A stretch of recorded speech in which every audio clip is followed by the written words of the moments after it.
ಕನ್ನಡಿಗರ number 1 choice Kannada matrimony. Sir, ನೀವು ನೋಡ್ದಂಗೆ ಊರಲ್ಲಿ ಈಗ ಒಂದಷ್ಟು ಅವನ ವಿರುದ್ಧ ಕಳ್ತನದ ಆರೋಪಗಳು ಕೂಡ ಬಂದಿದೆ ಅಂತೆ. ಆ ಥರದ್ದು ಏನಾದ್ರು ಇತ್ತಾ ಸರ್ ನಿಮಗೆ?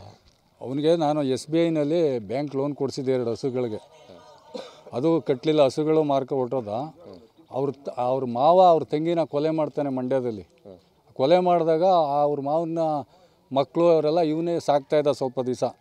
ಆಮೇಲೆ ಎಲ್ಲ ಗಲಾಟೆ ಮಾಡ್ಕೊಂಡು ಇಲ್ಲೇ ಸೆಡ್ ಹಾಕಿದ್ದ. ನಂದು ಇಟ್ಕೋ ಫ್ಯಾಕ್ಟ್ರಿ ಇದೆ ಆಲಬ್ರಿಕ್ಸು, ಅಲ್ಲಿ ಕೆಲಸ ಮಾಡ್ತಾಯಿದ್ರು. ಆಮೇಲೆ ನಮ್ಮ ಹತ್ರ ಸ್ವಲ್ಪ ದುಡ್ಡು ಇಸ್ಕೊಂಡು ರಾತ್ರಿ ಖಾಲಿ ಮಾಡ್ಬಿಟ್ಟ.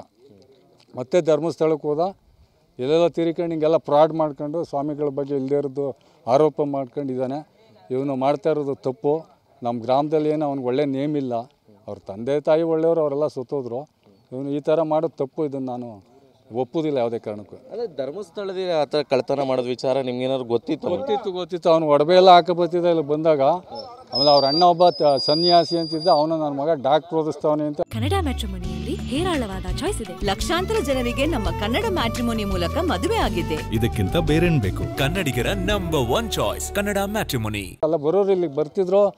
ಎಲ್ಲರ ಮನೇಲೂ ಊಟ ಮಾಡಿ ಮಲಗಿದ್ದು ಹೋಯ್ತಿದ್ರು. ಅಂದರೆ ಅಣ್ಣ ತಮ್ಮ ಇದ್ರೆ ಸರ್ ಅವನಿಗೆ? ಅವ್ರು 3-4 ಜನ ಅಣ್ಣ ತಮ್ಮದಿರೋರು. ಇನ್ನೊಬ್ಬ ಸನ್ಯಾಸಿ ಅಂತ ಅಲ್ಲೇ ಇರಬೇಕು. ಬಟ್ ಎಲ್ಲಿದಾನೋ ಗೊತ್ತಿಲ್ಲ. ಎಲ್ಲ ಇಲ್ಲೇ ಇದ್ದರು. ಅವರೆಲ್ಲ ಏನಿದೆ ಒಳ್ಳೆ ಹುಡುಗರು. ಇವನೊಬ್ಬನೇ ಖತರ್ನಾಕ್ ನನ್ನ ಮಗ.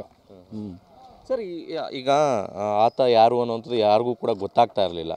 ನೀವು ಹೆಂಗೆ ಕಂಡುಹಿಡಿತೀರಾ ಸರ್? ಆತ ಮಾಸ್ಕ್ ಹಾಕೊಂಡಿದ್ದಾನೆ, ಈಗ ನಮ್ಮೂರವನೇ ಅಂತ ಹಿಂಗೆ ಗೊತ್ತಾಗುತ್ತೆ ನಿಮಗೆ? ವಾಯ್ಸ್ನಲ್ಲಿ ಗೊತ್ತಾಗುತ್ತೆ ನಮ್ಗೆ. ವಾಯ್ಸ್ನಲ್ಲಿ ನಮಗೆಲ್ಲ ಗೊತ್ತಾಗುತ್ತೆ.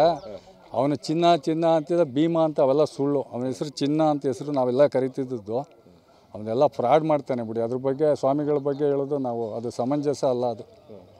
ಬಟ್ ಊರಲ್ಲೂ ಒಳ್ಳೆ ಹೆಸರಿಲ್ಲ ಅವನಿಗಿಲ್ಲಿ. ಇಲ್ಲಿ ಪಂಚಾಯತಿಲೆಲ್ಲ ಅಮಾಲಿ ಕೆಲಸ ಮಾಡ್ಕೊಂಡಿದ್ರು. ಸ್ವಲ್ಪ ಅವನು ವೈಟ್ಗೆ ಚೆನ್ನಾಗಿದ್ನಲ್ಲ. ಕನ್ನಡಿಗರ ನಂಬರ್ 1 ಚಾಯ್ಸ್ ಕನ್ನಡ ಮ್ಯಾಟ್ರಿಮೋನಿ.